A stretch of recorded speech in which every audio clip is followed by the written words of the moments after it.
প্রথমত বিসিবির বিষয় যেটা হয়েছে সেটা আমি কথা বলেছি বিসিবির ডিরেক্টরদের সাথে এবং বিসিবির সভাপতির সাথেও, এবং বিসিবির হয়তো ইতিমধ্যে একটা প্রেস রিলিজ দেওয়ার কথা এই বিষয়ে, এফডি বিষয়ক আর কি।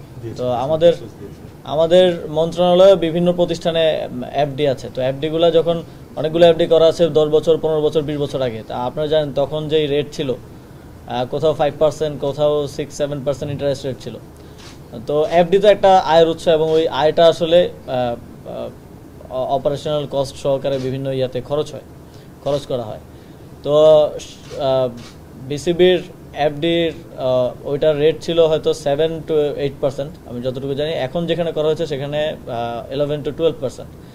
এবং যেই ব্যাংকগুলো থেকে অর্থটা আসলে অন্য ব্যাংকে ট্রান্সফার করা হয়েছে, ওই ব্যাংকগুলো বাংলাদেশ ব্যাংকের মানে হলুদ সংকেতমূলক ব্যাংক ছিল, মানে যেগুলো ঝুঁকিপূর্ণ ব্যাংক।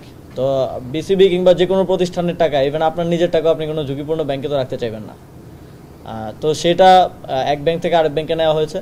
তবে সেক্ষেত্রে বিসিবির অভ্যন্তরীণ যেই আসলে প্রসেস বা যেই নিয়ম, সেটা কোনোভাবে ভঙ্গ করা হয়েছে কিনা সেটা আমরা দেখব।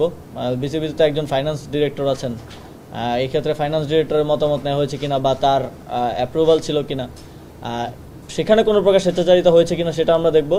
তবে অর্থটা এক ব্যাংক থেকে আরেক ব্যাংকে ট্রান্সফার করা কিংবা ঝুঁকিপূর্ণ ব্যাংক থেকে ট্রান্সফার করা, আমি বলবো যে এটা ভালো উদ্যোগ। এবং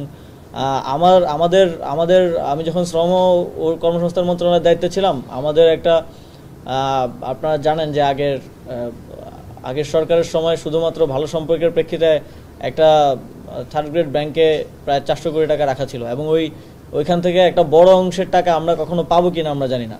ব্যাংক থেকে আমাদেরকে বলছে যে 30 বছর তারা কোনো ইন্টারেস্ট দিতে পারবে না, 30 বছর পরে টাকা দিবে কিনা সেটা তারা বিবেচনা করতে পারবে।